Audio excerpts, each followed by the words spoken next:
Muito bem, boa tarde, boa noite, bom dia, não sei onde é que vocês estão.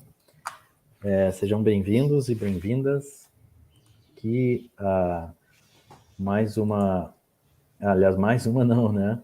Ao nosso primeiro encontro virtual do Fórum Latino-Americano de Justiça Restaurativa. É uma alegria muito grande começarmos com estes encontros. Esse é só o primeiro de vários. Depois a gente vai divulgar os demais, tanto no nosso perfil do Instagram, quanto nos nossos outros canais, no Twitter.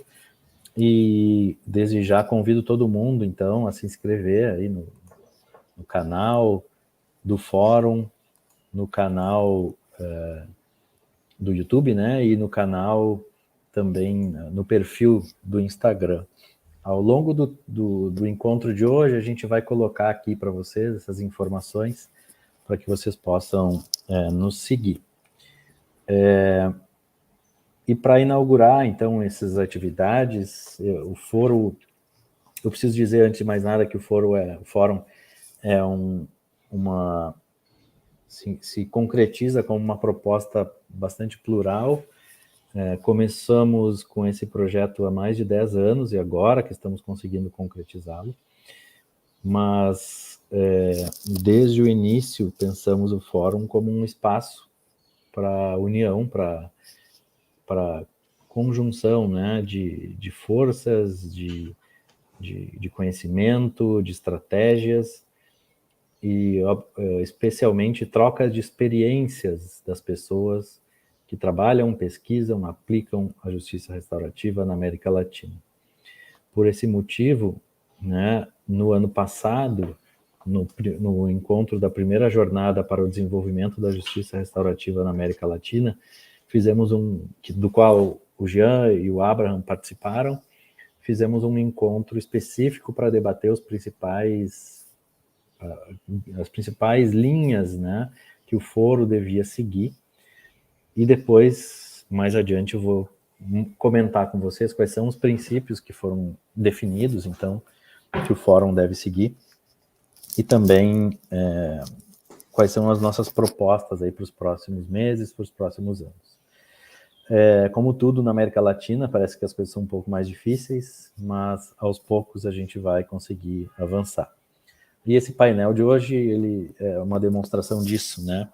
Nos reunimos aqui com Abraham Koch, desde a Bolívia, Jean Schmitz, desde o Peru, a Paloma Graf, desde aqui do Brasil, e o Jorge Barroso, desde Cuba, que não aparece na imagem, mas ele está aqui conosco, justamente para cada um de nós, para que possamos trazer, então, algumas informações, né, relatos, né, qual é o estado da arte da restaurativa nos seus países, o que a gente pode apontar de pontos positivos, pontos negativos, e que temos por avançar. E por isso agradeço muito a vocês que toparam, então, esse primeiro encontro. Cada um vai ter 15 minutos para fazer a sua fala, e depois a gente vai abrir para as perguntas do pessoal pelo chat, e também para fazermos uma continuidade um pouco mais dialogada. Agora eu vou me permitir uma fala em portunhol para poder contemplar a maioria dos países aqui da América Latina. Entonces, buenas tardes, buenas noches en algunos sitios. Gustaríamos muchísimo de agradecer a todos que están con nosotros en este primer encuentro del Foro Latinoamericano de Justicia Restaurativa, que es algo que estamos a construir hace más o menos 10 años y ahora solamente que podemos concretizarlo. Aún no está completamente concretizado, pero estamos muy contentos con los avances de las últimas semanas, los últimos meses. El foro está haciendo un trabajo conjunto con personas de distintos países, desde acá, América Latina. Y no puedo dejar de agradecer a las personas, especialmente Germán Bauche, María Pesado, Eleonora Áviles, de la Fundación Objetivo 16 de Argentina. También Elena Leme, de Brasil, acá, que está ahora en Barcelona. que están también junto a Iván Navarro de Chile, que está en Madrid, pero que estamos todos juntos trabajando en la concretización de la constitución del Foro Latinoamericano de Justicia Restaurativa.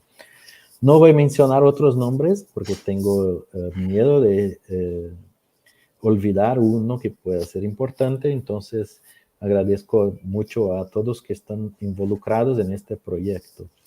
Y claro, agradezco a ustedes que aceptaron nuestra invitación para estar aquí con nosotros en esta primera actividad, que son Paloma Graf, desde acá, Brasil, Abraham Colque, desde Bolivia, Jan Schmitz, desde Perú, y Jorge Bajoso, que está en Cuba con nosotros ahora, pero no está en la pantalla.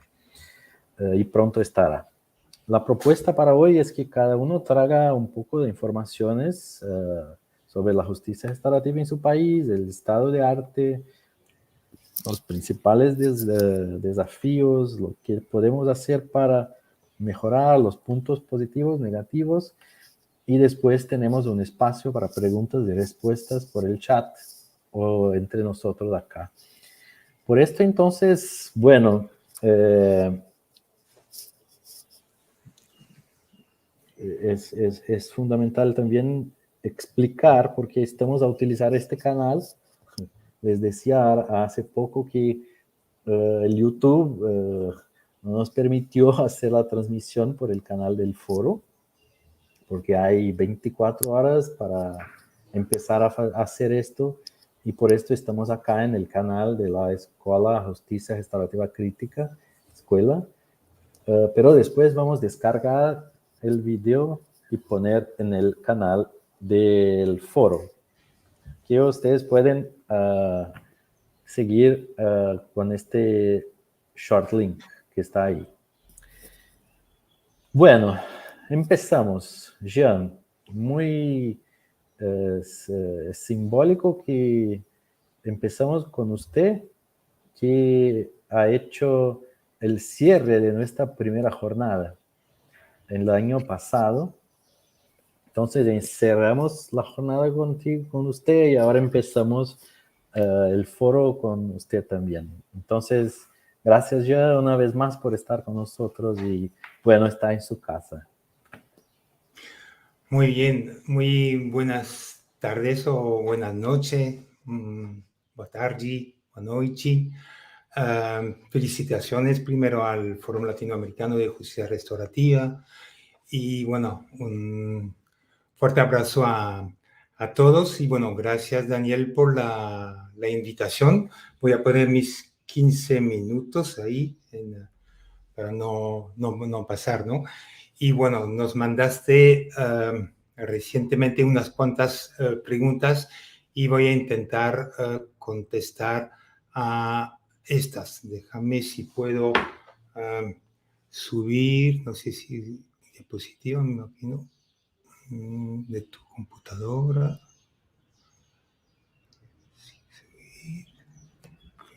No sé. A ver, tengo que abrir ahí.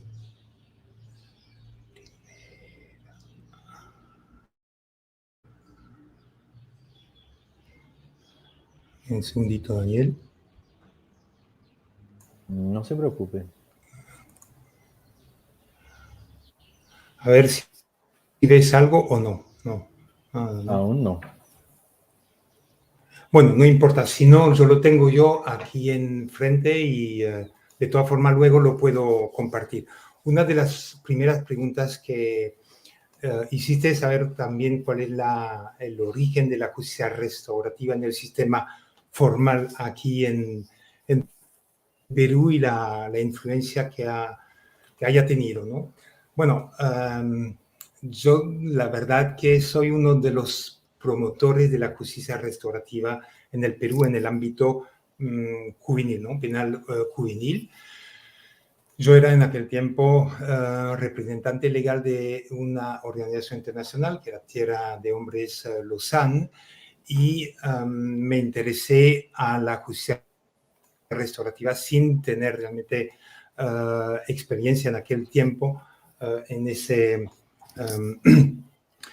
esa materia. Solamente me interesé porque sí había trabajado en cárceles y me había llamado mucho la atención de la persona privada de libertad y una parte de las condiciones en la cual tiene que realizar su sentencia. Era la reflexión que me hice si esas personas pensaban realmente al daño que había podido ocasionar a otras personas, a sí mismo, a la familia, etc. Pero viendo las condiciones lo veía muy complicado, ¿no?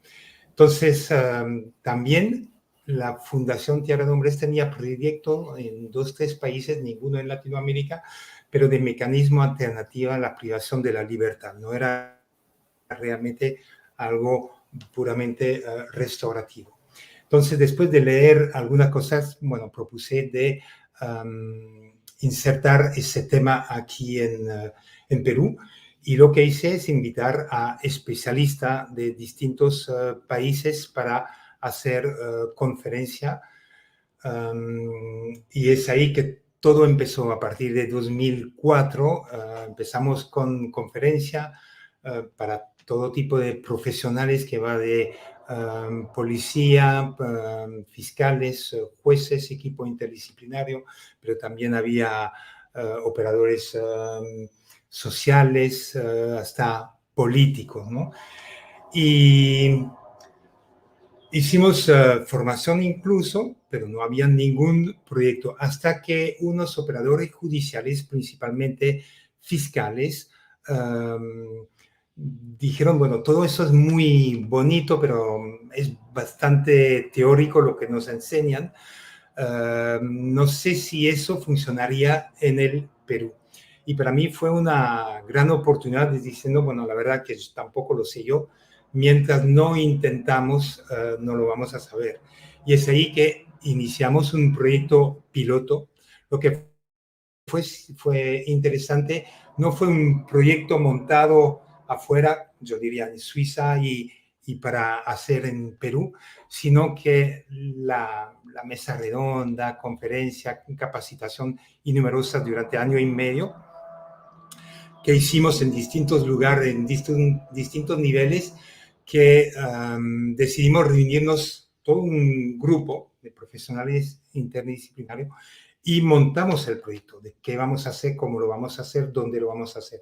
Y es así que nació un proyecto piloto de justicia común y restaurativa en el Perú.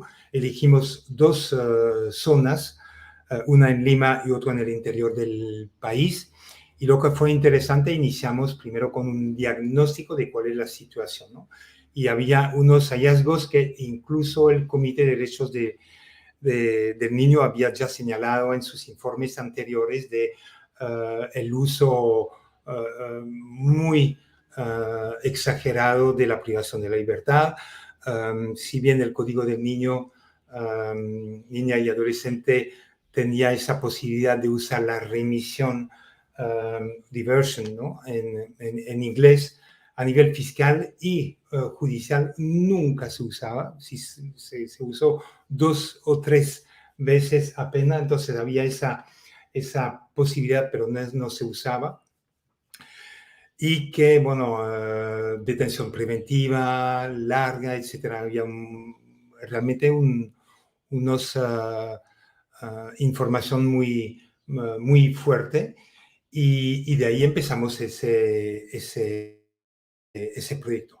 Y empezamos, a pesar que el Código del Niño, Niñas y Adolescentes de Perú no tiene realmente ese enfoque restaurativo, pero sin embargo empezamos. Y hay que decirle que trabajamos principalmente centrado en los adolescentes en conflicto con la ley, sus familias y la comunidad. Al inicio, muy poco, pero poquísimo, se incluía a la víctima, cuando sabemos que el enfoque restaurativo se centra en la víctima, reparación, etcétera, ¿no? Pero bueno, fue bastante complicado en un principio, pero sí se hizo. Hay un momento, lo que sí que fue interesante es que durante ese proyecto se hizo varias estudios, investigaciones, se hizo una colecta de datos estadísticos cuantitativo, pero también cualitativo, porque había un vacío fuerte anteriormente, y se hizo una revista muy rápidamente que se llama Justicia para Crecer, donde hablábamos de nuestro proyecto, pero también de la justicia restaurativa en otros países del mundo. Y eso ha empezado a atraer bastante interés por parte de operadores jurídicos y operadores sociales. Así que empezamos sin que la ley, la norma realmente tenía ese enfoque restaurativo. Hay un momento clave también, en 2009, ese proyecto fue de 2004 a 2010, un proyecto piloto. Pero en 2009 hicimos una conferencia internacional de justicia juvenil restaurativa, que fue bastante grande, probablemente que algunos de ustedes participaron, pero bueno, había 36 países en el mundo que participó, eran 1000 personas, y lo que buscábamos ahí era justamente tratar de invitar distintos profesionales con experiencia y hablar de las experiencias, ¿no? Y todas las experiencias son interesantes, que positiva, que no funcionó, aprendimos también de los errores. Y fue, yo creo que un aprendizaje enorme. Y en el 2010, por el éxito que tenía el proyecto en términos de asunción de responsabilidad, del uso de la remisión, es decir, no era casi en aquel tiempo, creo, 40% de los casos, 35% de los casos que entraba de adolescente conflicto con la ley, se usaba justamente la remisión y orientado con programas de sociales de orientación social, ¿no? Y 2010 ese proyecto piloto pasó a ser un programa nacional de justicia restaurativa liderado por el Ministerio Público. Lo interesante del proyecto piloto es que logramos realmente hacer una coordinación interinstitucional fabulosa. Había 11 convenios entre el Ministerio Público, Ministerio de Justicia, el Poder Judicial, el Ministerio de Asuntos Sociales, el Ombudsman, etc. También de las comunidades. Era algo realmente muy interinstitucional. Compartíamos mucho, reuniones, etcétera. Fue bueno. Sin embargo, a partir de 2010 éramos muy contentos que el proyecto piloto se transformó en un programa nacional, aunque no quiere decir que cubrió todo el territorio nacional. Hasta ahorita no lo cubren todo porque hay 22 distritos judiciales y estamos ahora a 16 distritos cubiertos. Pero bueno, la novedad es que todo el presupuesto fue asumido por el Estado, ¿no? Ya no de fuentes extranjeras. Sin embargo, lo que sí se perdió es esa buena conexión y coordinación interinstitucional. Yo tengo que decirle que había un poco de celos entre las instituciones y que tratamos todavía, existe menos, pero la verdad que los líderes en todo eso son el Ministerio Público, ¿no? Y en 2016 el Ministerio Público hizo un gran programa que se llama Programa de Prevención Estratégico del Delito, en el cual el proyecto de justicia juvenil restaurativa hace parte, es una de las líneas, sino trabajan también ellos con jóvenes en situación de riesgo, con familias e incluso con centros educativos. Es decir, son un enfoque tipo proactivo, pero también preventivo y reactivo, y liderado también por el Ministerio Público. Alguna fecha interesante también, hubo una comisión intersectorial para la reforma del Código de Niños, Niñas y Adolescentes para justamente darle ese enfoque restaurativo. Algunas cosas se cambiaron, pero pocas, no todo lo que queríamos, todo debe pasar por el Parlamento y había también reticencia en eso, pero algo que sí pasó, que fuimos bastante orgullosos de esto, es que logramos subir la edad de responsabilidad penal, que era en aquel tiempo de 12 años, a 14, ¿no? Y éramos el único país de Latinoamérica que subió la edad de responsabilidad penal de 12 a 14, cuando otros países intentaban justamente bajarla, ¿no? En el 2010 se hizo también un reglamento sobre el tema de medidas socioeducativas de prestación de servicio a la comunidad, porque cuando hablábamos de reparación, el hecho que había también pocas víctimas en el programa, a pesar que la intención estaba, pero no lo trabajábamos mucho, salvo algunas pequeñas iniciativas a través de una mediación, a pesar que no estaba tampoco en el código. Por eso que se usaba bastante la prestación de servicio a la comunidad, ¿no? En el 2017 sí se publicó el Código de Responsabilidad Penal de Adolescente. Sin embargo, hasta la fecha solamente hay 2 títulos de todo este código que es solamente vigente en acción, que es los títulos justamente relacionados a tipos y ejecución de medidas socioeducativas. Pero todo lo que es el aspecto procesal aún no está vigente, entonces seguimos trabajando con el Código de Niños, Niñas y Adolescentes, ¿no? Se trabajó también un protocolo para aplicación de la mediación penal juvenil. Sin embargo, son aún pocas mediación que se hace o reunión restaurativa, porque, bueno, la ley todavía no la aplicamos, entonces se hace, pero fuera de la ley, aunque, bueno, hay esa apertura y principalmente prejudicial, ¿no? A nivel fiscal, ¿no? Lo que podemos decir es que se hizo una inversión muy grande hasta ahora en términos de capacitación de muchísimos actores profesionales, que sea policía, fiscales, jueces, abogados, defensores públicos y los operadores social, equipo interdisciplinario que apoya al fiscal o el juez.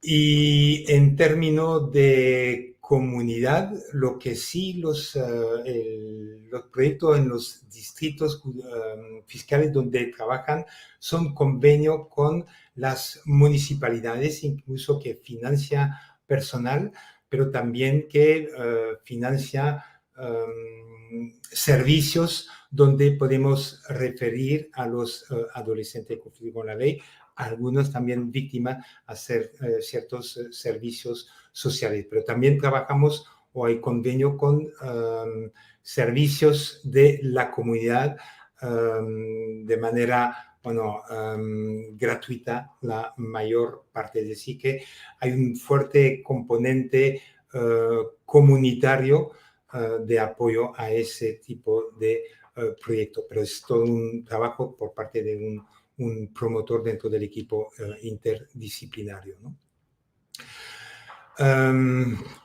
A ver, ¿qué características que hacen que la experiencia es una experiencia propia? No creo que hoy en día sea realmente propia, pero en aquel momento cuando iniciamos eso sí que era bastante novedoso, creativo, yo diría incluso entre comillas revolucionario, porque pocos en Latinoamérica lo hacían, había pequeñas iniciativas. Otra cosa propia diría que ha sido esa revista de Justicia para Crecer, que no solamente la publicamos para Perú, sino también para Latinoamérica, y con datos, con testimonio, con artículos de personalidades y expertos en la materia. Se hizo varios investigaciones, estudios. Uno que voy a nombrar es un estudio costo-beneficio que pudimos demostrar que el costo de la justicia restaurativa era un poco menos que la justicia penal tradicional, y que eso, bueno, puede tener una influencia. No es por ello que lo hacemos, pero que es un argumento más, ¿no? Luego, lo que lo he comentado también, esa primera conferencia sobre prácticas internacionales, todos los países de Latinoamérica estaba presente en esa conferencia internacional de justicia restaurativa, de la cual salió la Declaración de Lima, que fue adoptada también por Naciones Unidas, ¿no? Y algo quizás peculiar también que hicimos es un módulo dentro, trabajamos también desde que los adolescentes en conflicto con la ley, la detención desde la sede policial. Ahí sí hicimos un proyecto piloto que se ha extendido también, no en todo el Perú, falta todavía mucho, pero módulos de atención de adolescente en conflicto con la ley, aunque no le pusimos en conflicto comunal, sino de adolescente, ¿no? Es decir, con una atención inmediata, no solamente por el adolescente, conflicto con la ley, sino también por las víctimas, con capacitación de policía e intervención fiscal rápida, ¿no? Obstáculos, dificultades para el uso mayor de la justicia restaurativa. Yo diría que uno de los factores seguramente complicados son la política, los políticos y los medios de comunicación, que aún son muy retributivos o pro retribución, y que no es fácil porque va totalmente en contracorriente. Hace poco hubo un grupo de congresistas que intentaron de presentar de nuevo una ley sobre la pena de muerte. Es decir, vamos, en ese sentido es muy, muy complicado, ¿no? Otro problema es que podemos tener una ley, capacitación, pero digo que lo más difícil para mí también de trabajar es ese cambio también de chip y de mentalidad que todavía, a pesar de la formación, a pesar de leyes o normas que se adaptan, todavía hay freno, ¿no? Falta una formación continua y especializada. Siento que se ha caído y que tendría que estar más presente dentro de la Academia de la Magistratura, y yo diría incluso desde las universidades, ¿no? Limitación presupuestal, si bien hemos extendido, ampliado a nivel territorial, pero el presupuesto no es el que se necesita todavía a falta, ¿no? Y luego yo creo que también hay una falta de información, sensibilización sobre el tema, lo que es la justicia restaurativa y lo que no es, y sobre todo que la justicia restaurativa no es que o es restaurativa o es retributiva, ¿no? Que puede justamente trabajar acompañado, ¿no? Algunas lecciones aprendidas, justamente esa información, sensibilización, porque muchas personas aún confunden que lo restaurativo es permisivo, que es totalmente lo opuesto a lo penal tradicional, cuando cuando lo pudimos trabajar únicamente restaurativa, perfecto, pero hay situaciones donde se trabaja de forma acompañada, ¿no? Lección aprendidas, que todavía tenemos que mejorar nuestras leyes, por ejemplo, la justicia restaurativa o solamente es aplicable aquí en Perú por infracciones que aún no revista gravedad, cuando podíamos trabajar casos mucho más serios, ¿no? La lección aprendida, si bien la formación es importante, pero quisiéramos introducir la formación desde las universidades, en facultades de Derecho, pero también facultades social. Lección aprendida, trabajar mejor la coordinación interinstitucional y, bueno, trabajar con los medios de comunicación, de trabajar con ellos, sino tratar de tenerlo como aliados, ¿no? Y yo recuerdo en el inicio teníamos ciertos medios de comunicación como aliados, pero eso se ha perdido, ¿no? Bueno, en cuanto a justicia restaurativa en Latinoamérica, no voy a decir gran cosa, pero lo que estamos haciendo hoy yo creo que es algo que tenemos que seguir haciendo, compartiendo experiencia, compartiendo materiales. Latinoamérica es en general muy fuerte en términos de trabajo comunitario y creo que es nuestro fuerte en relación a quizás otros países, otros continentes, y es algo que podemos hacer, ¿no? Entre nosotros todo el tema de medio de comunicación, quizás hacer una comunicación más fuerte al nivel de Latinoamérica y debería seguir compartiendo experiencia, documentos y materiales. Más o menos es eso. 17 minutos, no quería abusar más del tiempo. Gracias. Perfecto, muchísimas gracias, Jean. Excelente las reflexiones también. Y Jean, que es uno de los autores, bueno, uno de los autores del capítulo de Perú de la Enciclopedia Internacional de Justicia Restaurativa. Y entonces voy en la continuación, continuamos con Abraham, que es uno de los autores de Bolivia, de la Enciclopedia de Justicia Restaurativa que estamos haciendo. Y también he tomado parte componente en nuestra jornada el año pasado. Abraham, gracias una vez más por estar aquí con nosotros. Por favor. Sí, buenas tardes. Gracias, Daniel. Saludos a Paloma, Jam y también nuestro amigo Jorge Luis, que está en Cuba. Bueno, sí, compartir un poco el caminar de la justicia restaurativa en Bolivia.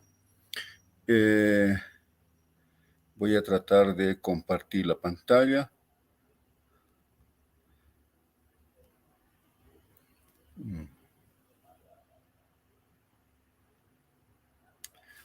Un momentito. Bien, de cualquier manera, digamos, voy avanzando en esto también. ¿Cuáles son los orígenes de la justicia restaurativa en Bolivia? Sí es importante, digamos, me hace pensar muchísimo esto, en el sentido de que ¿cuándo podríamos decir que ya comenzamos con justicia restaurativa? Es principalmente a partir de nosotros hemos vivido en Bolivia unos cambios en la construcción, en el concepto del país. Le llamamos Estado plurinacional. El 2009, movilizaciones populares y todo eso han configurado un nuevo Estado. Entonces, eso para nosotros ha sido muy importante porque nos ha permitido justamente ver el país ya de otra manera y empezar a plantearnos tremendos desafíos.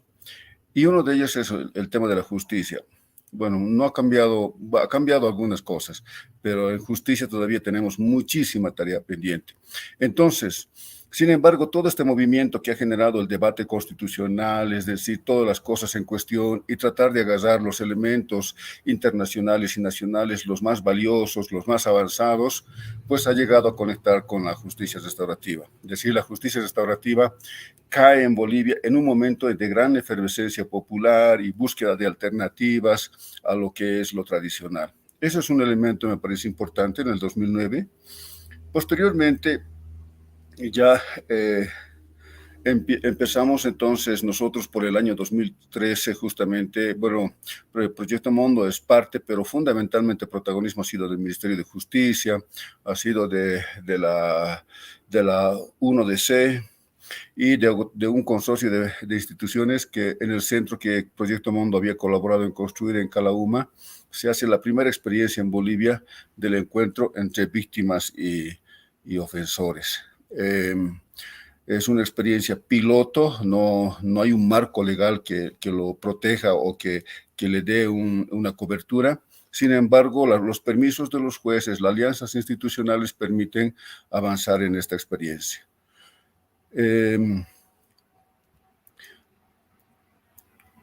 Posterior a ello, entonces ya se construye lo que llamamos la Ley 548, ya es una respuesta, digamos, a estos cambios constitucionales, es el Código Niña, Niño, Adolescente, y que en su libro tercero incorpora el sistema penal para adolescentes. Y dentro de este código, entonces, aparece como uno de los pilares la justicia restaurativa.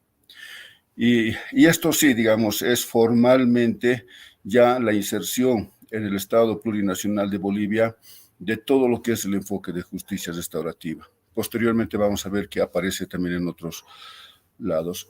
El otro elemento que yo quiero destacar, que me parece importante y aquí a veces lo olvidamos, es que Bolivia no es, como país, no es ajeno a toda una manera alternativa de hacer, de vivir la justicia.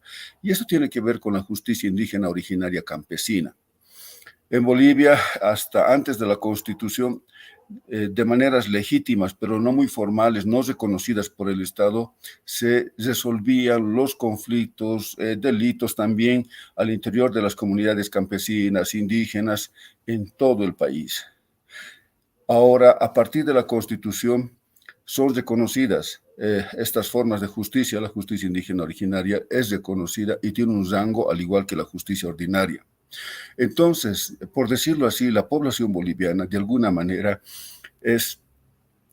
ha vivido ya las ciertas prácticas, experiencias y conceptos que le permiten y se aproximan muy fuertemente a lo que es el enfoque de justicia restaurativa. Bueno, les decía que el sistema penal para adolescentes, que comienza el año 2014, empieza a plantear una manera diferente de tratar a los adolescentes. Ya tenemos todas las medidas que Jan habló también de la desjudicialización, la remisión, las medidas para los adolescentes de salidas alternativas, reparación del daño antes de la judicialización, porque lo que antes se hacía, pensar solamente en judicializar, en pensar en privar de libertad. Entonces, el nuevo sistema penal te pone estas medidas y te da una gama de medidas en libertad, ¿no? Desde los servicios a la comunidad, las libertades asistidas, régimen domiciliario y, bueno, después, por supuesto que tiene también las medidas de privación de libertad.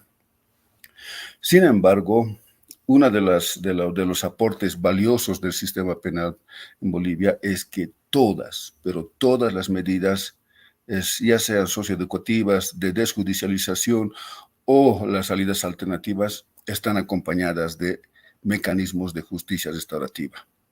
Es decir, en el sistema penal boliviano, cada vez que un adolescente comete un delito, entonces también el sistema boliviano piensa en la víctima. Y por eso la posibilidad de cumplir con la medida, pero también de hacer el encuentro víctima-ofensor. Entonces, eso nos parece que es un cambio súper importante, digamos, en el sistema penal para adolescentes y que se preveía que iba a entrar también en el sistema penal para adultos, pero bueno, hubieron retrocesos ahí, no tanto con el enfoque de justicia restaurativa, sino con otros delitos que afectaban, digamos, a un sector profesional, ¿no? Y por eso es que ha habido movilizaciones en contra de ese código. Bien, ahora, ¿qué es lo que nos ha tocado como Bolivia? Les comentaba en un anterior evento.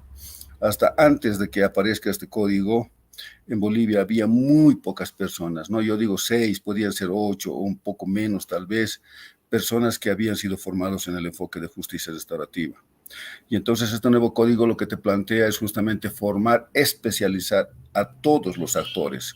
Entonces, jueces, fiscales, defensa pública, defensorías de la niñez, equipos interdisciplinarios de atención de los centros, pero también la policía, es decir, todos tienen que especializarse. Y esa tarea continúa hasta hoy, aunque digamos varios, casi la totalidad, menos la policía siempre ha andado un poco retrasada, casi la totalidad se ha especializado, tiene programas de formación y nosotros hemos colaborado muchísimo. Entonces, pero también entender el justicia restaurativa. Había jueces muy, muy valiosas que estaban muy de la mano, digamos, y impulsaban el sistema penal para adolescentes, pero les costaba entender la posibilidad de que en delitos de violación, víctima y ofensor puedan encontrarse, por ejemplo. Entonces, les costaba muchísimo, no lo concebían, ¿no? Y todavía hoy jueces hay que no lo entienden y todavía tratan o ponen peros a esto, ¿no? pero bueno, es un proceso que va a durar un poco, pero diríamos que hemos ido cosiendo, ¿no? En Bolivia, entonces, en términos de cuáles son los enfoques que hemos ido trabajando o cuáles son las metodologías vinculadas a la justicia restaurativa, las más relevantes, nosotros, bueno, el código te propone la mediación, te propone los círculos restaurativos, te propone las reuniones familiares y también te propone los programas de orientación socioeducativa cuando no hay víctima o la víctima no desea participar. Nosotros, sin embargo, en Bolivia se ha desarrollado dos tipos de metodologías, principalmente lo que son las reuniones restaurativas, que tiene que ver con la influencia del Instituto Internacional de Prácticas Restaurativas, en el cual Jan estaba vinculado. Jan ha venido varias veces y se han formado más de 200 facilitadores de prácticas restaurativas y especialmente facilitadores de mecanismos de justicia restaurativa, ¿no? Entonces, también a mi persona le ha tocado ir por los departamentos para formar a nivel departamental estos facilitadores, ¿no? Estos facilitadores son las personas que pueden hacer estos encuentros entre víctima y ofensor. Pero también como nosotros, como institución, Proyecto Mondo, institución de origen italiano, internacional, entonces hemos tenido la suerte o la posibilidad de tener el contacto con el Instituto de Mediación Sociopenal de Milán, especialmente, lo que es la mediación con enfoque humanístico. Entonces, esto sí ha sido muy importante porque, bueno, ustedes ya saben que Jacqueline Morinot de Francia es la que ha diseñado y la que ha impulsado este tipo de mediación. Y entonces, bueno, básicamente eso ha pasado a Italia y de Italia, bueno, directo a Bolivia.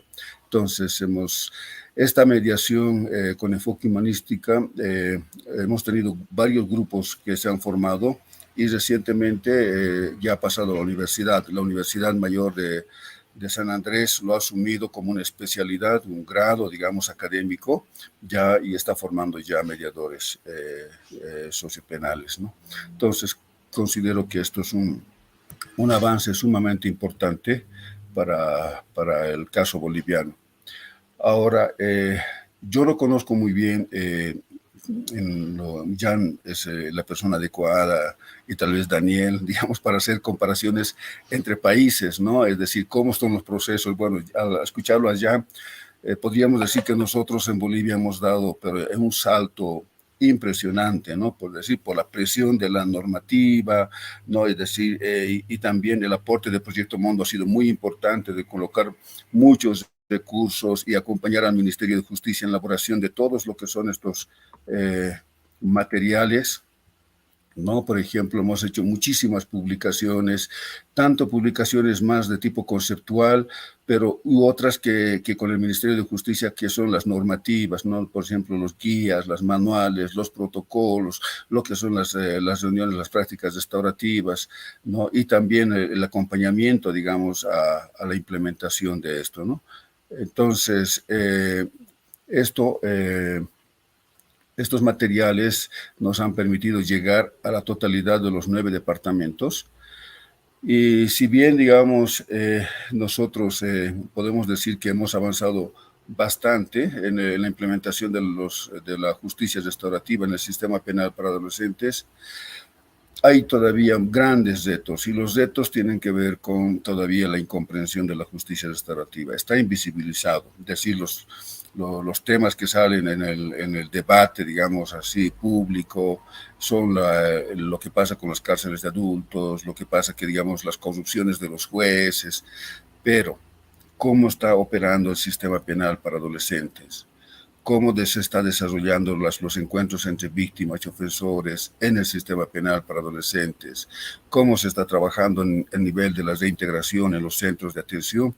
Todavía son noticias así todavía muy, muy pequeñas, no están impactando, entonces hay un desconocimiento de una parte, digamos, de la sociedad sobre este proceso. Por otro lado, es importante la institucionalización y el reconocimiento formal de los mediadores, de los facilitadores de prácticas restaurativas. Si bien en los protocolos y en los protocolos y en el marco legal se los menciona, pero no hay una ley específica para los mediadores sociopenales o para los facilitadores. Y esa es una tarea que nos hemos propuesto, porque sí lo hay, por ejemplo, para los conciliadores, ¿no? La conciliación tiene todo un marco legal y está desarrollándose bien, pero nos falta avanzar en este sentido, ¿no? Y lo otro, es decir, cuando por cada adolescente que comete un delito hay víctimas. Las víctimas, el nivel de atención a las víctimas es muy bajo, hay muy poca estructura organizada en la sociedad, en el Estado boliviano, para atender, acoger a las víctimas. Por supuesto que el encuentro víctima-ofensor es un aporte valioso, digamos, para responder a las preguntas fundamentales que tiene la víctima, pero las necesidades que tienen las víctimas son mucho más grandes, ¿no? En algunos casos. Y entonces por ahí hay que trabajar en todo un sistema de atención. Creemos que en el caso boliviano todavía hay bastante por avanzar, pero fundamentalmente uno de los retos será la vinculación entre la justicia indígena, originaria o campesina, toda esa experiencia, todo ese saber, todo ese conocimiento, toda esa práctica cultural que está tan vigente, porque cada adolescente que está en la provincia que comete un delito es atendida por esta justicia, pero no se conoce nada más. No hay una conexión entre esta justicia y la justicia ordinaria y, por supuesto, la justicia restaurativa. Entonces, creo que se pueden hacer muchísimos aprendizajes, ¿no? De uno del otro lado, y bueno, eso es un reto que como Bolivia tenemos que ir desarrollando y construyendo. Bueno, eso sería como nuestro aporte. Gracias. Perfecto. Gracias a ti, Abraham, excelente. Creo que tenemos ya muchísimas cosas para hablarnos después. Y ahora entonces pronto llamo a Paloma Graf desde el estado de Paraná, acá en Brasil, para que pueda traer su contribución. Y recuerdo, Paloma, que tenemos desde el foro dos idiomas oficiales, el español y el portugués, pero também el portunhol, se quieres. Eu vou ter que ficar no português por enquanto. Não há problema, não tem problema. Eu vou tentar falar mais tranquila também, que eu devagar, porque eu sei que a minha fala às vezes ela é um pouco mais rápida e daí pode prejudicar um pouco o entendimento. Mas eu vou tentar, na medida do possível, falar mais tranquilamente, assim, também, para que possam me entender. E qualquer coisa, aí, então, o Daniel tentar ajudar na tradução para os colegas, né? Então, boa tarde ou boa noite para todos e todas. Eu fico muito feliz de poder participar desse primeiro encontro do foro com vocês. Eu acho que é uma oportunidade muito importante, principalmente nesse momento, né, político que a gente tem vivido, e uma construção coletiva que dialoga sobre a forma que a gente tem pensado e também executado a justiça, é muito importante até para a gente ter essas trocas de experiências, né? Então, já fui anotando aqui várias coisas que trouxeram sobre o Peru, a Bolívia, coisas que influenciam, que seriam extremamente importantes para a gente também adotar aqui, e ter já essas experiências, né, do que já foi executado, né, o que já deu certo, né, o que fez sentido e aquilo que vai acolhendo, né, e isso que trouxeram agora sobre a Bolívia é extremamente interessante, dessa conexão realmente com a justiça originária, né, que ela está vinculada ao território, porque a justiça restaurativa no Brasil, ela não foi bem assim, né, o seu início, né, a origem, né, os movimentos assim, que iniciaram, teve um grande protagonismo do poder judiciário, né, apesar de ter aí relatos, né, e a documentação das práticas de justiça restaurativa em comunidades e em outros aspectos até um pouco antes, mas o movimento mesmo que se formou, que tem mais protagonismo, ele é do Poder Judiciário, né?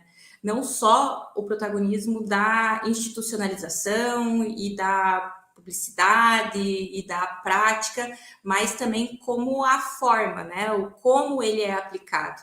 Então, isso também influenciou muito a prática de justiça restaurativa no Brasil, né? Essa hegemonia que ela acaba sendo muito das experiências dos círculos, né? Então, a gente tem um grande... É muito mais aplicado os círculos, aqueles sistematizados pela Kay Pranes, do que outras práticas, apesar de já ter agora esse movimento mais expandido em relação às conferências familiares, à mediação vítima-ofensor, né? Então, as práticas adotadas pelo judiciário, as leituras que também eram divulgadas, né, e propagadas também eram mais a partir dessa influência do judiciário, e as práticas iniciais, elas realmente eram mais fechadas e mais controladas, né, nesses espaços mais institucionalizados, né. Então, com agora essa abertura, né, a gente tem trabalhado e visto um pouco mais de outras práticas, né, como a mediação, como as conferências, né.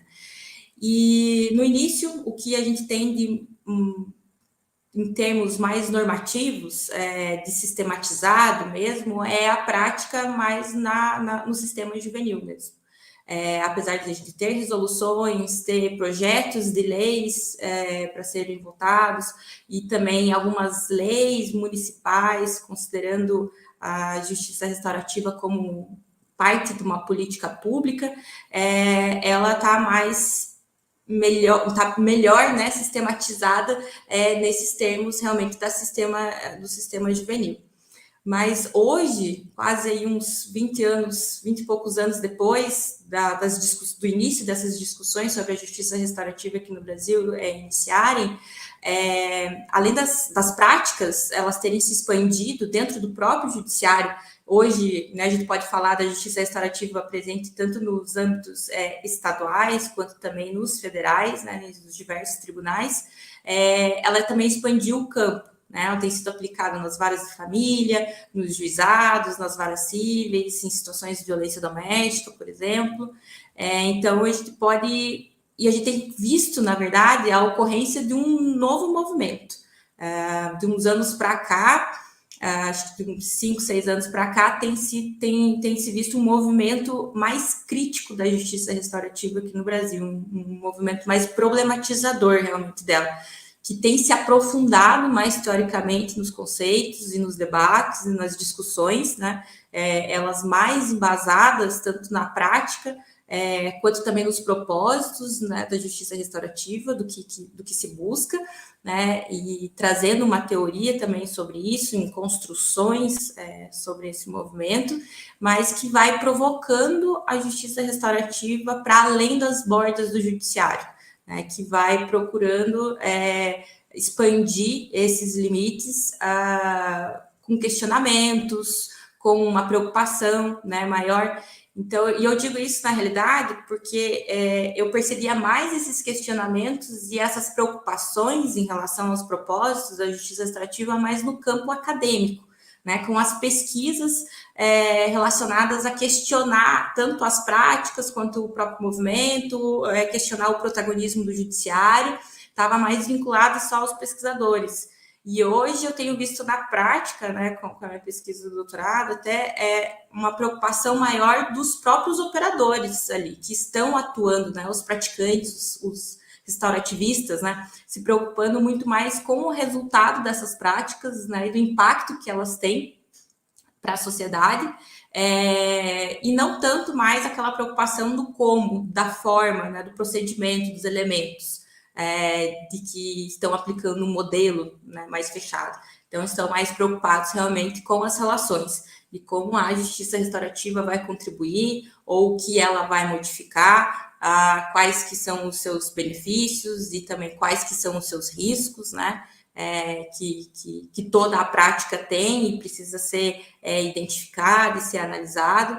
Então, eu tenho visto que além da prática, ela ter se expandido mais nesses últimos anos, assim, exponencialmente na questão acadêmica e muito mais também agora em outras áreas, né? Hoje a gente percebe ela estando um pouco mais presente nas comunidades, nas universidades, nos serviços de proteção e acolhimento também, e também como parte de um processo de execução de algumas políticas públicas, né? Como a colocação da justiça restaurativa como política pública numa legislação municipal ou estadual que tem acontecido muito, né? Então, tem, além desses espaços, que eles estão sendo mais articulados agora, tem um movimento se colocando muito com as escolas, com a educação. A justiça restaurativa sendo trabalhada por um sistema pedagógico, por escolas, como formato para lidar com situações de conflito, ou para trabalhar com as questões das próprias relações entre professores, entre alunos, com os pais, e utilizando principalmente os círculos. E a gente pode perceber isso nessa semana, né, que é a Semana Internacional da Justiça Restaurativa, e em outros países, por exemplo, o Canadá, que o tema, né, da semana é sobre o racismo sistêmico e desigualdade social. O Fórum Europeu, acho que colocou como tema o acesso à justiça restaurativa. E no Brasil, esse ano, o tema da Semana da Justiça Restaurativa é pela justiça restaurativa na educação. Então, para chegar ao ponto de ser a temática da semana, esse movimento está bem articulado dentro das escolas, dentro dessas estruturas que estão trazendo a justiça restaurativa não tanto dentro do Poder Judiciário, mas também agora em outro sistema, em outra instituição, né, que é a escola. No âmbito acadêmico, a gente tem visto mais estudos da justiça restaurativa por essa perspectiva crítica, trazendo a decolonialidade, o Sulhar, a justiça restaurativa também, que discute mais sobre os impactos que a justiça restaurativa tem, ou as diferenças que ela tem em países colonizados, ou países que já passaram por ditaduras, que sofreram violências estatais. Há um movimento restaurativista dos pesquisadores que questionam mais, ao invés de buscar ali só a resposta pronta de que se aquela prática diminuiu, a reincidência ou aumentou, ou se ela teve algum impacto específico na estrutura do sistema judiciário ou um impacto processual, mas de questionar o impacto na cultura ou na sociedade. Então, também questiono mais a responsabilidade do Estado nesse processo todo de institucionalização de justiça restaurativa, né? Quais que são as obrigações, como que ela pode lidar com situações de violência estrutural, e também sobre os traumas, né, psicossociais decorrentes de todas essas violências que a população passa. Ano passado, a gente teve um evento que foi extremamente importante, que eu acho que ele também foi um marco para essa divisão das discussões mais contra-hegemônicas, que foi um evento articulado pela Comissão de Justiça Restaurativa da OAB de São Paulo, encabeçado pelos advogados, a Viviane Cantarelli, a Amanda Machado, a Helena estava junto, a Daniela, a Rafaela, pessoal do JR Crítica também estava lá. E foi uma semana inteira de eventos que discutiram a justiça restaurativa por diversos ângulos e abordagens, principalmente a partir do movimento contra-hegemônico. Então, no final desse evento, foi organizado um livro que traz as discussões, os debates que tiveram da justiça restaurativa por essa perspectiva. Então, até o próprio título traz, né, que é Narrativas Restaurativas Libertárias, ensaios sobre potências e resistências, né, de pensar uma justiça restaurativa que enfrenta o próprio sistema, né? Ainda mais considerando o Brasil, que está sendo aplicado dentro do sistema, né, do judiciário, que ele é opressor, que ele é racista, ele é segregador. Então, eu vejo a construção de um propósito diferenciado nessa intencionalidade de uma justiça restaurativa da América Latina, né? Eu vejo uma preocupação dessas pessoas, né, de todos vocês, né, as pessoas que estão articulando realmente esse movimento, de atender mais às necessidades e às características do nosso povo, né, do nosso território. E quando a gente fala, né, e tem falado muito sobre o sulhar a justiça restaurativa, e nessa perspectiva do sulhar que a gente adota para essa interpretação desse filtro da justiça restaurativa, que é não uma questão só geográfica, né? Ela ultrapassa essas linhas, né, que colocariam nessas divisões, né, para ultrapassar qualquer maniqueísmo mesmo e ultrapassar esses pontos assim geográficos para poder construir coletivamente diferentes conceitos e abordagens de justiça restaurativa que vá atender às necessidades dessa população, né? Então, juntando esse aprendizado que a gente já tem do acesso, que é das produções que já tiveram do norte global, né, de pessoas que já estão discutindo desde a década de 70, né, um pouco antes, já tem muito material, muito referencial importante. A gente pode aprender a partir disso, né, trazer essas referências, mas também enraizar nas nossas próprias circunstâncias, né, e nas nossas próprias experiências, né, porque elas que refletem essa complexa realidade que a gente vive desse território aqui, né. Então, se a gente usar a frase do Frei Betto, né, que fala que a cabeça pensa a partir de onde os pés pisam, né, o sulhar para nós vai ser um filtro que vai ajudar a questionar, né? Ele não vai trazer tantas respostas, ele vai mais nos guiar com as perguntas do que nós entendemos, então, como justiça. O que é justiça para esse povo, para esse território, né? O que essa justiça de justiça restaurativa significa?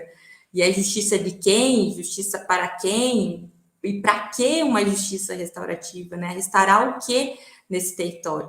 Então, é importante pensar o passado, né, toda essa nossa história, tudo que construiu até a gente poder chegar aqui, pensar nessas violências que foram passadas, né, as dores e os traumas, para que a gente tenha um olhar para o futuro realmente mais cuidadoso, de pensar que a justiça restaurativa ela passa por condições políticas, principalmente no momento que a gente vive hoje, né, e os nossos países estão atravessando por situações complexas, né, de violências, né, de acesso também ao direito, e pensar o que queremos, então, com uma justiça restaurativa latino-americana, e o que isso significa na prática, o que vai significar isso para todos nós, né, o que vai mudar ou o que vai impactar, né, tanto na teoria quanto nas próprias experiências. Então, eu acho que a experiência latino-americana de justiça restaurativa ela não vai ser um bloco hegemônico. Ela vai andar com a heterogeneidade típica que nós temos, né, dessa América aí diversa. Então, considerando também que há similitudes de algumas histórias, né, e considerando que somos um território de veias abertas, eu acredito que há muito potencial ainda a ser explorado e que a gente tem muito a aprender uns com os outros, principalmente nesse espaço de experiências, né, do que já foi vivenciado, do que já foi vivido, do que já foi experimentado. Então, eu fico realmente muito feliz de estar aqui com vocês hoje, de dialogar sobre isso, para a construção desse movimento, de fazer parte dessa nova trajetória aí com vocês. Obrigada. Muito obrigado, Paloma. Ótimo te ouvir. Espero que Abraham, Jean e todos os demais tenham conseguido compreender, né, o português da Paloma. Excelente. Bom, nós estamos aguardando o vídeo do Jorge. Estamos a esperar el video de Jorge, que va a ser una grabación para enviar por correo, pero hasta ahora no he recibido. Entonces, bueno, vamos a empezar a las preguntas. acá o si tienen preguntas entre nosotros, no sé. Creo que Elena está escribiendo un poquito un resumen de la ponencia de Paloma acá. Entonces, Daniel, por favor, ya. Sí, Daniel, creo que algo que podríamos tratar de conversar un poco es, porque tengo la impresión que todos pasamos también por esa situación, es las dificultades a que logramos a que las víctimas se abran para justamente esos encuentros, ¿no? Escuché a Abraham también mencionarlo, yo lo mencioné también, la dificultad y cuáles son las razones, ¿no? Sé que en otros países donde la justicia restaurativa también tiene años y fuera de Latinoamérica, no es que tiene un porcentaje enorme de encuentro víctima-ofensor, ¿no? Pero bueno, aquí es poquísimo y quizás podríamos tratar de tener una conversación quizás un poco sobre eso, que no sé, la razón, la causa. Yo diría que por Perú hay una desconfianza tremenda hacia también el sistema judicial o desde la policía, fiscal, a ese temor, ¿no? Y que luego se ve esa figura de mediador como más un defensor para la persona en conflicto con la ley, ¿no? Entonces ahí, a pesar que intentamos de conversar, bueno, no sé, es una propuesta.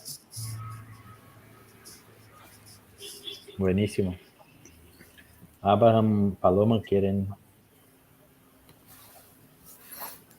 Claro, el tema sí me parece muy importante empezar a diseñar toda bueno, compartir las experiencias en la atención con las víctimas, ¿no? Nosotros lo que hacemos es, por ejemplo, si hay un delito grave, entonces nosotros esperamos un tiempo, puede ser 2 años, ¿no? Para hacer el encuentro con la víctima, porque todo es un proceso muy complejo, digamos, el que tiene que pasar primero con la persona, pero también el proceso de trabajo con el adolescente, digamos, para llegar a un encuentro víctima-ofensor.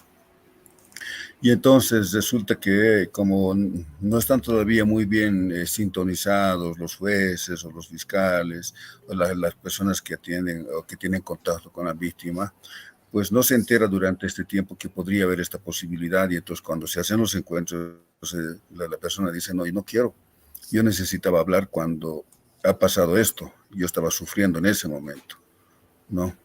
Y ahora ya, de cualquier manera, digamos, he logrado salir de esto y no quiero saber. Entonces, ahí hay un bloqueo mientras el adolescente ha trabajado, se ha formado, ha estado repensando con acompañamiento y está en las condiciones de hacer este encuentro, ¿no?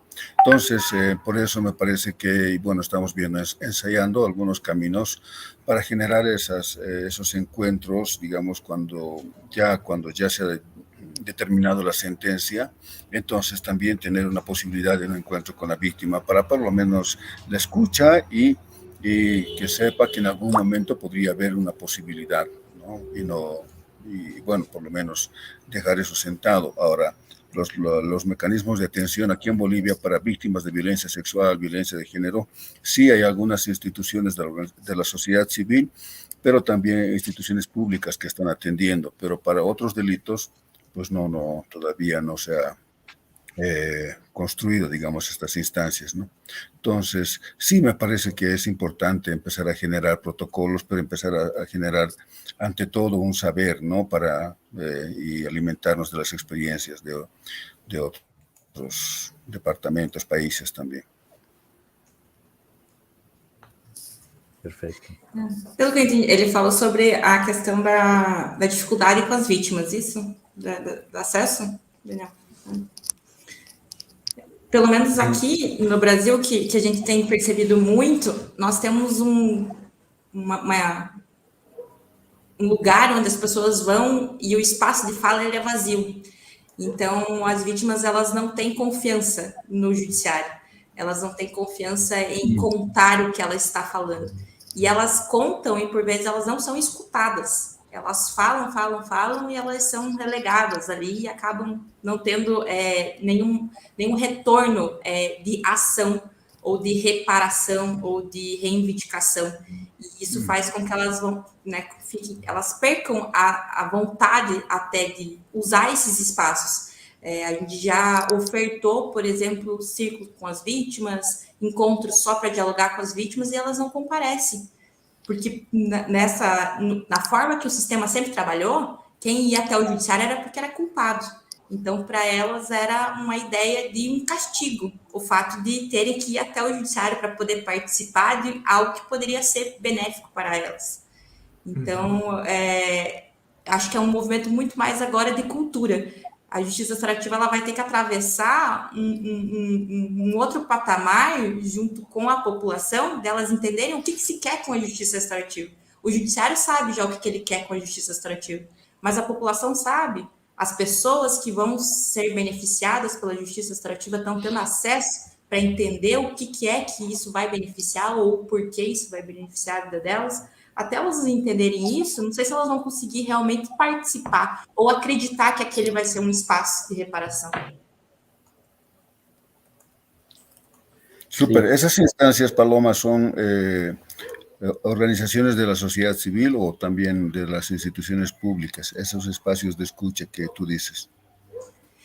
Tem o judiciário e daí, por exemplo, as prefeituras. Então, elas criam núcleos ou centros, né, de acolhimento, ou quando faz parceria, as prefeituras com o judiciário para acolher os adolescentes, né, que passaram ou os adolescentes em situação de vulnerabilidade, ou os que cometeram o ato infracional. Então, é mais institucionalizado no sentido de ser parte do setor público, né, como todos. Gracias. El otro tema que me gustaría también, no es tanto separar, pero me parece que sí nosotros tratamos de diferenciar, es todo lo que llamamos justicia restaurativa, lo trabajamos en el sistema penal de adolescentes, e inclusive, bueno, en el caso, digamos, de las escuelas, tratamos de hablar del enfoque restaurativo, porque ahí ya no vemos el concepto de justicia como que pierde, porque los adolescentes cometen algunas faltas, bueno, hay conflictos entre ellos, pero no son los que llegan, digamos, al ámbito de la justicia, o estamos hablando, digamos, de justicia en un concepto mucho más amplio, ¿no?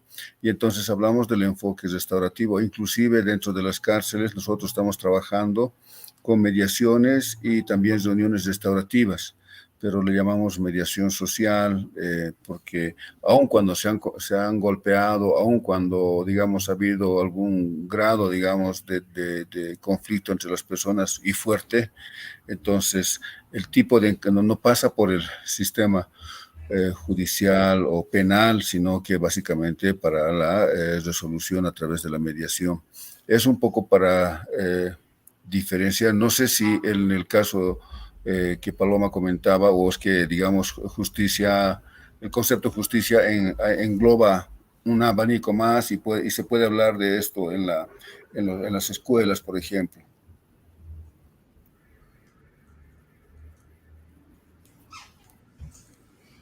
Daniel, você pode me ajudar? A parte final, só não entendi se era uma pergunta dessa questão da escola. Até o microfone está desligado. Basicamente, se isso que tu menciona sobre as vítimas também se verifica nas escolas. Nas escolas, eu não teria... Não. ¿Quieres hacer de nuevo, Abraham? No, solamente, digamos, si se puede utilizar el concepto justicia restaurativa para trabajar en las escuelas. Nosotros trabajamos el enfoque restaurativo y no el concepto de justicia. Eso nos parece que tiene una dinámica diferente.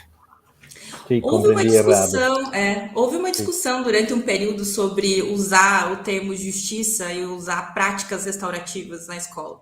Mas acho que como ainda estava um campo de disputa ainda da própria justiça restaurativa, né, em todo o contexto brasileiro, meio que ficou acordado que tacitamente aí só usar a justiça restaurativa.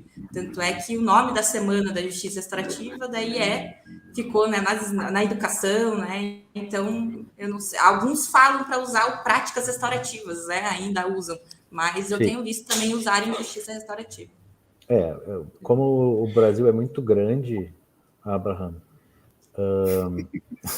é muito difícil de te dizer exatamente se há uma orientação única, mas basicamente quem propõe que se fale, como disse a Paloma, práticas restaurativas, salientam que toda vez que a gente usa justiça restaurativa, a gente está trazendo uma conotação de poder judiciário.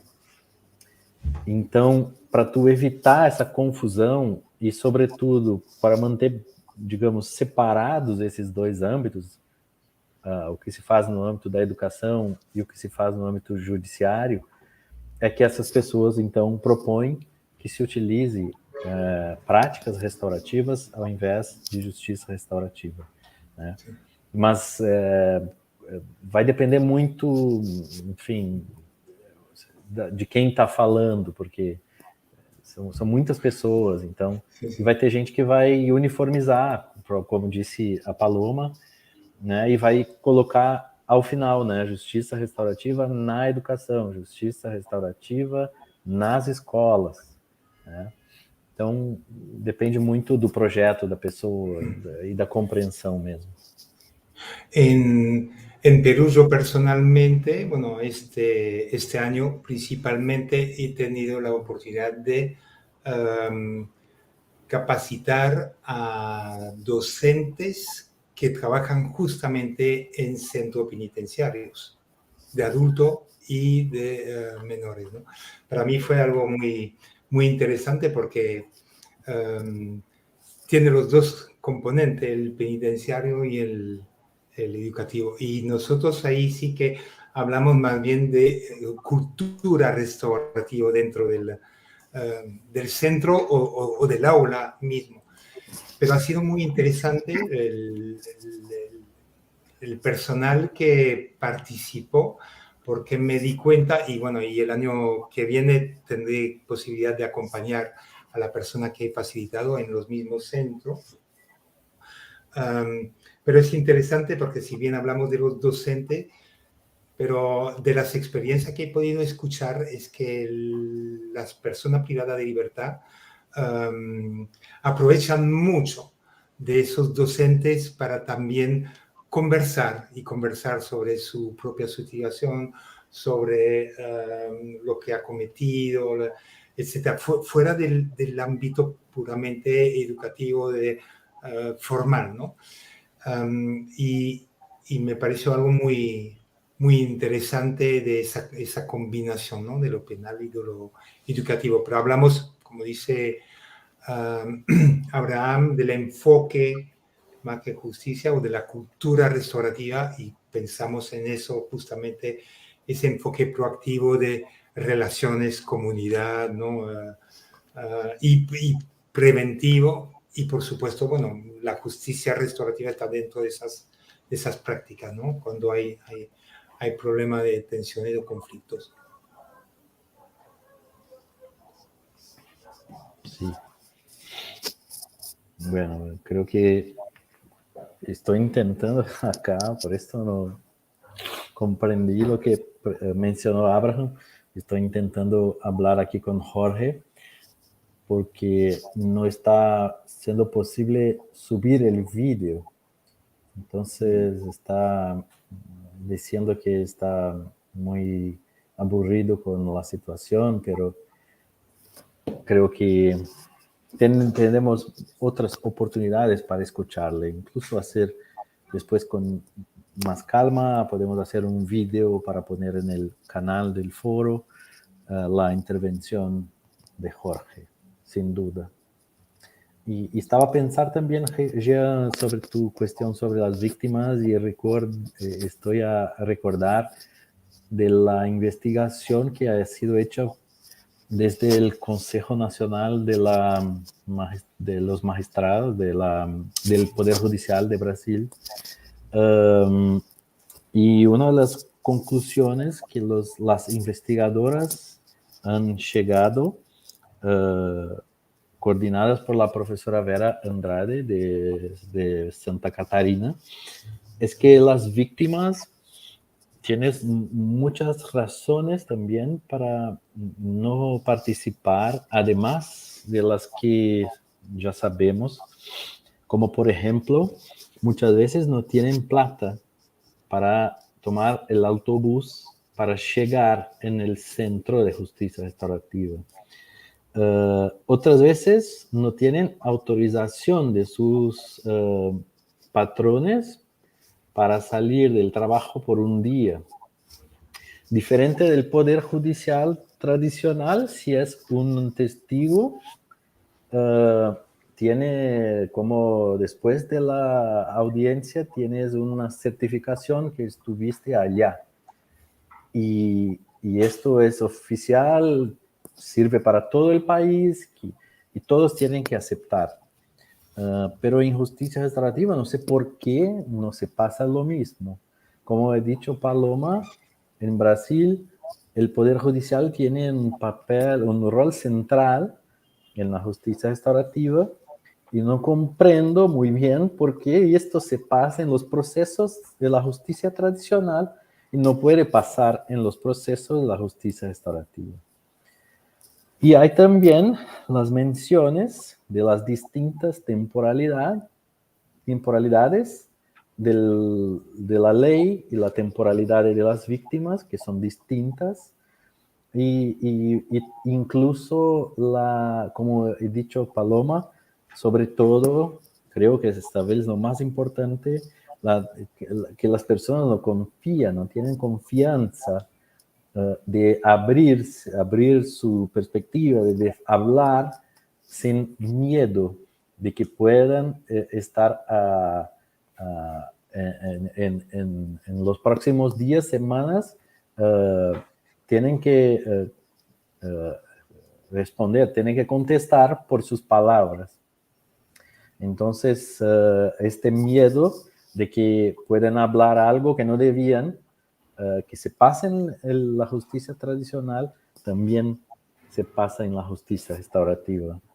Entonces, es un tema, pero es curioso porque esto no es una exclusividad brasileña, creo que no es latinoamericana solamente, es una situación como global.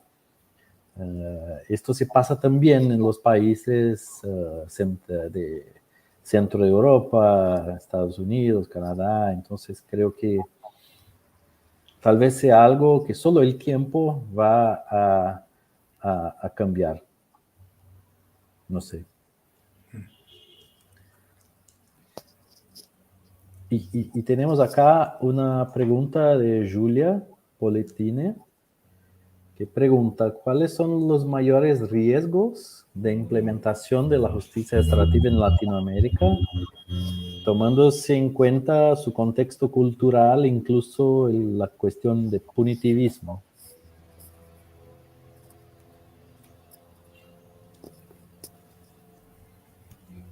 Tenemos 2 horas más para quedarnos aquí, no se preocupen.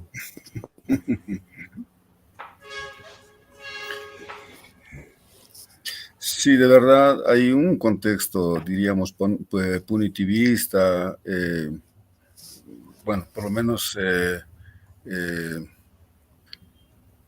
se ve y se exacerba esto entre los líderes políticos, ¿no? Es decir, ahorita está de moda ser muy punitivo porque eso te trae votos, ¿no? Y entonces, pero lo que hemos visto nosotros más bien es cuando te acercas a las personas concretas, ofensores, víctimas, cuando decir, esa situación, por eso decía, en el caso boliviano, no sé en otros países, pero en el caso boliviano, sí hay como ciertas condiciones culturales que hace que la gente pueda dialogar, que espere, es decir, no, son muy pocos casos en los que efectivamente, digamos, la reacción, en este caso de la víctima, es absolutamente, sino que se pudra, que no sé qué, que no sé cuánto, digamos, y cerrarse a una situación,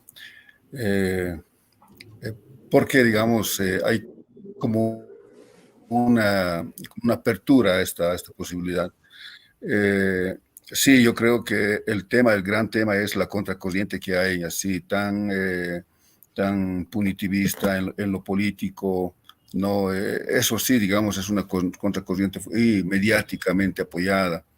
Entonces, eso puede desvirtuar, por ejemplo, cada vez que un adolescente comete un delito grave, ya entonces ahí saltan todos los políticos ahí para para ampliar las medidas o poner medidas más duras, ¿no? Es decir, tratan de cambiar el código. Entonces, sí, hay unos riesgos. Mientras no se vaya visibilizando, mientras no la sociedad no vaya entendiendo, digamos, los beneficios de la justicia restaurativa, cuando esto esté muy subterráneo, sí, eso puede pasar, ¿no?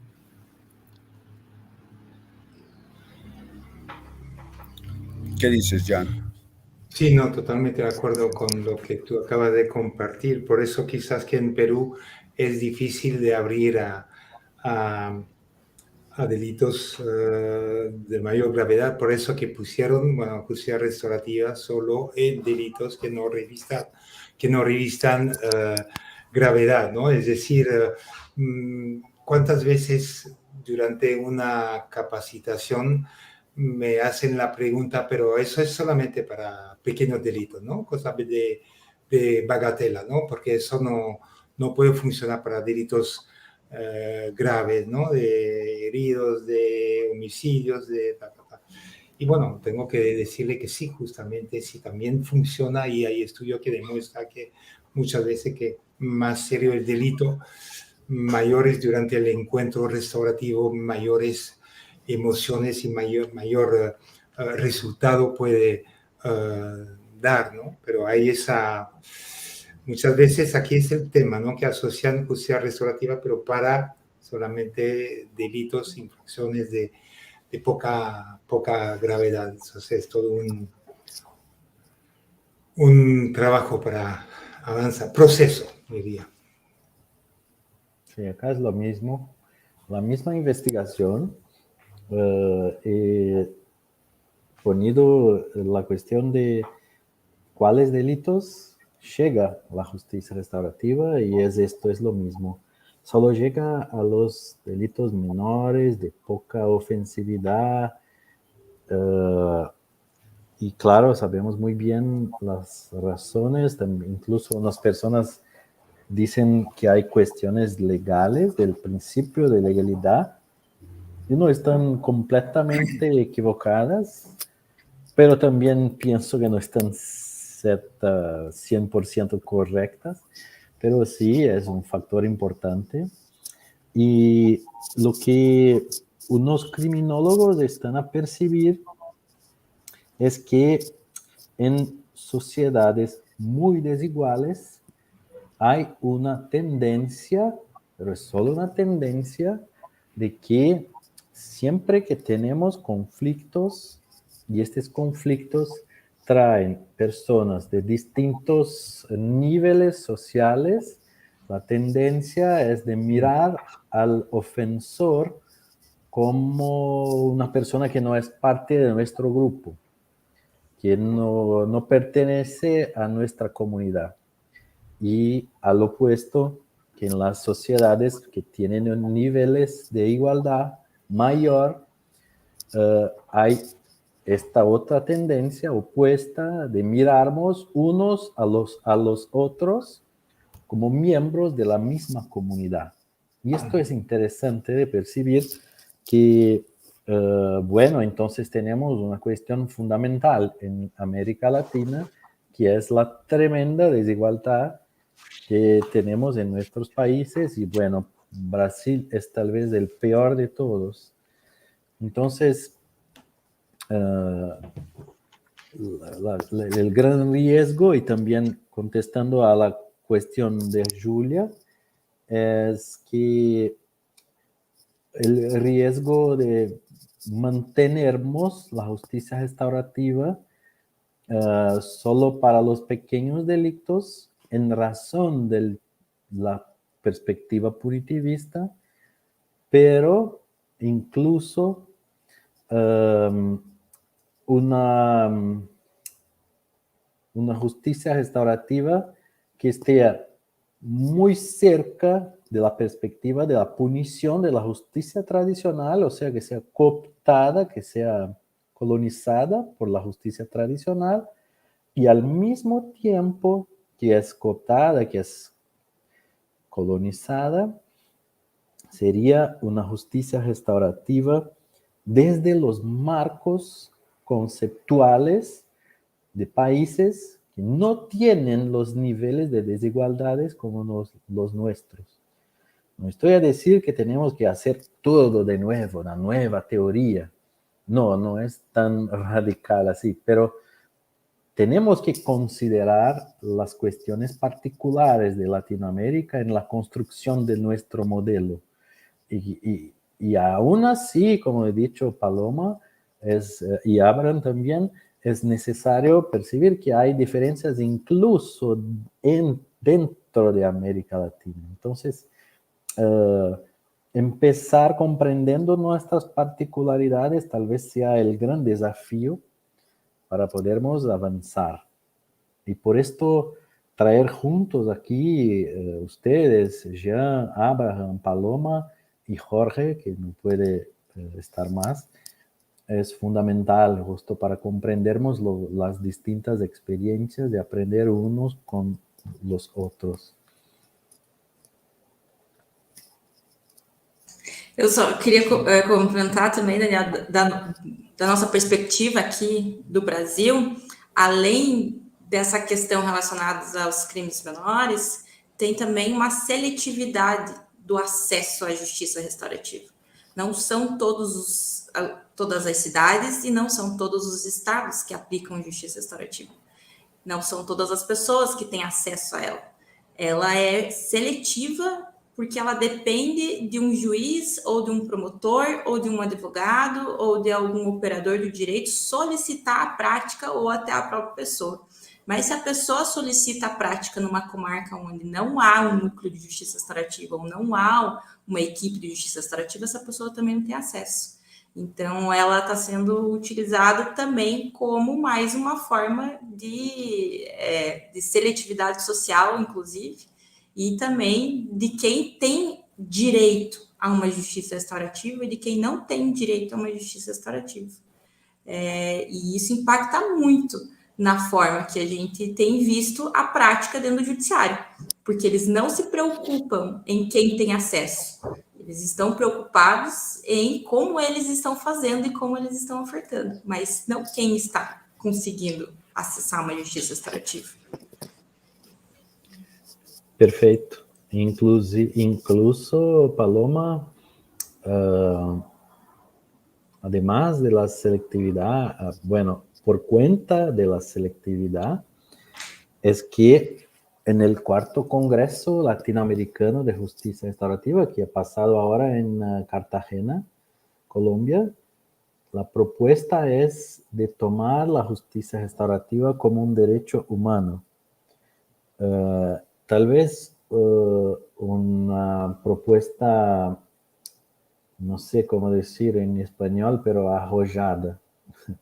Algo bastante desafiador, un desafío grande defender esta propuesta, pero es interesante porque si pensamos desde la perspectiva de un derecho humano, tenemos entonces la mirada de que la justicia restaurativa no es un favor, no es una...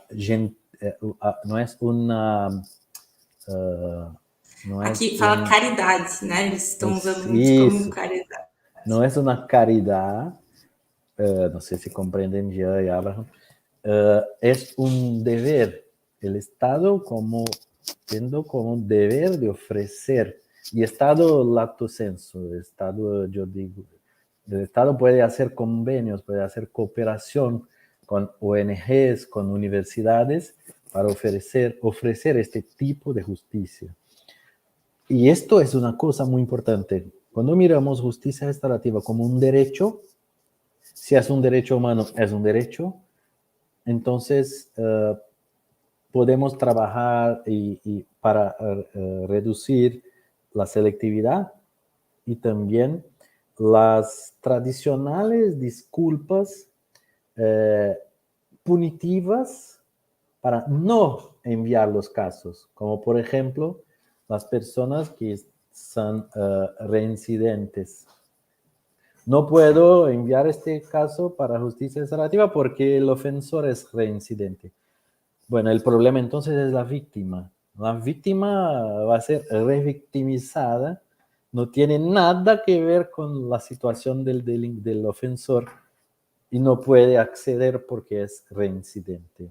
Entonces, si es un derecho y pensamos como derecho de las partes, y por tanto ofensor y víctima, la víctima, independientemente de la situación del ofensor, puede solicitar el envío de su caso para un centro de justicia restaurativa.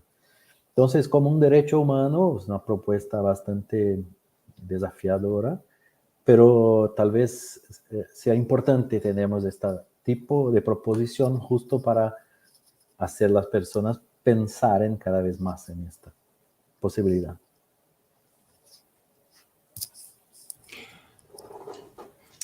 No sé si tenemos todavía un poquito de tiempo, pero un tema también que veo bastante diferente entre Latinoamérica y Europa, por ejemplo, es todo el tema de la influencia de los medios de comunicación.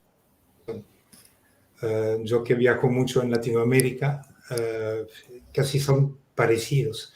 Si vemos las noticias aquí por la mañana o la noche, pasan, pero todas las cosas malísimas, mientras que en España, que tengo muchos amigos y colegas por ahí, que me mandan más bien artículo o un documental más bien en favor, en pro restaurativo, que existe. Nosotros, la verdad que es muy complicado y yo creo que es una gran tarea. Yo la verdad que aprovecho que Abraham está ahí, que cada vez que iba a Bolivia siempre tuve contacto con los medios de comunicación a través de los contactos que ellos tienen. Y en general ha salido bastante positivo, por lo menos las entrevistas, la apertura, etcétera. Aquí en Perú me da mucho más temor, porque es más bien tratando de decir que eso no funciona, etcétera. Y yo creo que es una tarea grande, porque la influencia y el poder que tiene es una tarea específica, grande, bueno, para todos los países, pero Latinoamérica principalmente.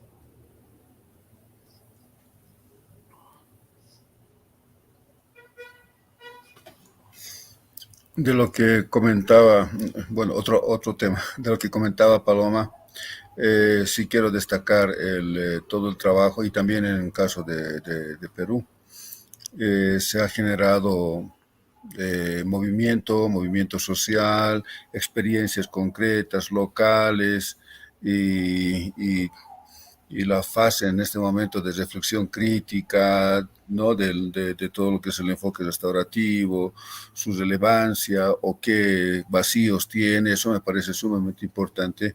En el caso boliviano hemos comenzado básicamente así como condicionados por la implementación, ¿no? Es decir, sin mucha base de experiencia, ¿no? Y hemos corrido.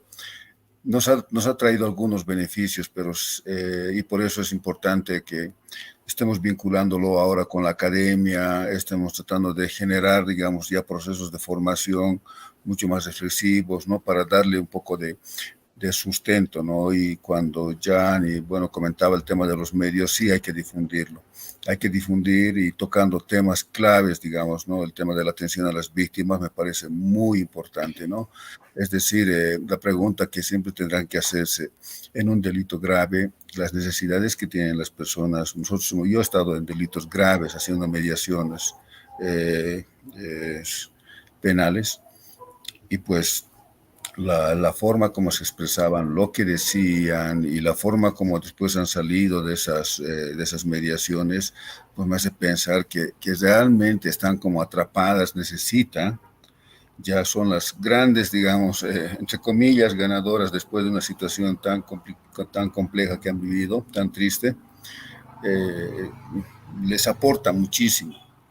Pero lamentablemente eso no se sabe, no se conoce, sus testimonios no hay, y entonces es importante todo esta